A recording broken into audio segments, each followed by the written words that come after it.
Tēnā koe, Ms Wall. Tēnā koe, Mr Speaker. I ngā mana, i ngā reo rangatirama, ngā whānau o Ngati Haua, tēnā koutou, tēnā tātou katoa. I too have been looking through quite a bit of history and documentation around Ngati Haua and how we've come to be where we are today. And what has struck me was that in 1865, Wirimu Tamihana signed He Maungarongo, which was the Covenant of Peace. And I think what I felt today is that Covenant of Peace be part of your entire settlement process. And so I want to acknowledge that. I want to acknowledge that tikanga. I want to acknowledge that tupuna and the influence that he has and continues to have over how Ngati Haua conduct their business. I think within the context of treaty settlements, that's an incredibly empowering Ngati Haua trait that should be recognised, because I think it is the manner in which we conduct ourselves that defines who we are as a people, and also provides the context and the platform for how we then move into the future.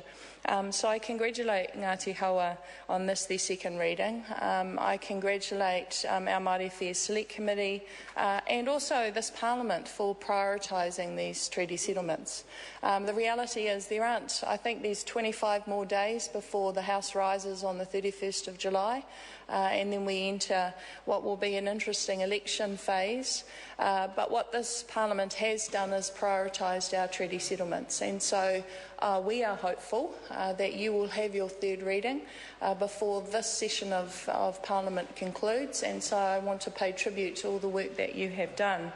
I'm particularly interested in the joint committee that will be established with the Matamata Piako District Council. It has a specific kaupapa, which is about the management of the Waharoa aerodrome. But what I'm hoping that opportunity provides actually is a more sophisticated conversation about Ngati Haua's role within the operation of council. I mean, this is an opportunity for the Council and Ngati Haua to work constructively together within a partnership framework. And actually, I think when we move into the future, the conversation about mana whenua representation on our local councils is of this time.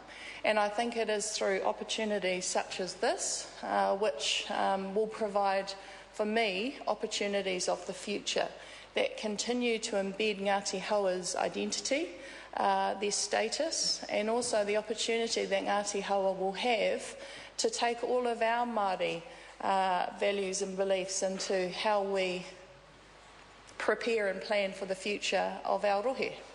And so it is something that we on this side of the House are concerned about, and it is about constitutional change, and it is about constitutional recognition.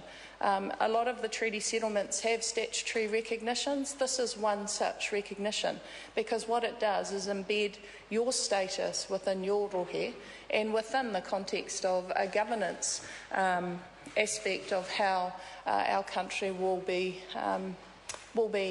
governed going into the future. So I will look with interest. I think this is another one of those areas where the implementation of legislation, this new entity that the Office of Treaty Settlements has established, I think will provide more of an opportunity for Ngati Haua, for other iwi around the country to have more of a formal say. And it is based on our status. And so I'm excited about that aspect. I'm not going to speak for much longer. I regret that I had to move from the Māori Affairs Select Committee. I do want to acknowledge our Chair, the Honourable Tau Henare, and all other members of our Māori Affairs Select Committee, because we do work hard. And in fact, I think if we looked at the number of bills that have been through the Māori Affairs Select Committee in this term, the Māori Affairs Select Committee have been the most productive Select Committee. And therein, the Minister of Treaty Negotiations has been the most productive minister. But I think what you see is normal practice across this Parliament, is that we have consensus around treaty settlements. For us, it is about moving forward positively, productively, and actually trying to realise the partnership that was envisaged when we signed the treaty. Some of us signed the treaty, and it was about not losing who we are, not losing our responsibilities as Māori, but how can we work constructively now in terms of our country, Aotearoa, New Zealand. So I wish you safe travels home, but more importantly, I look forward, as you do, to the third reading of your settlement legislation and the celebration and the opportunity to recognise all the leadership, all your tūpuna, both past and present, who have brought us to this point in time. Nō reira, tēnā koutou, tēnā tātou katoa. I call the Honourable Tau Henare. Tēnā koe, Mr.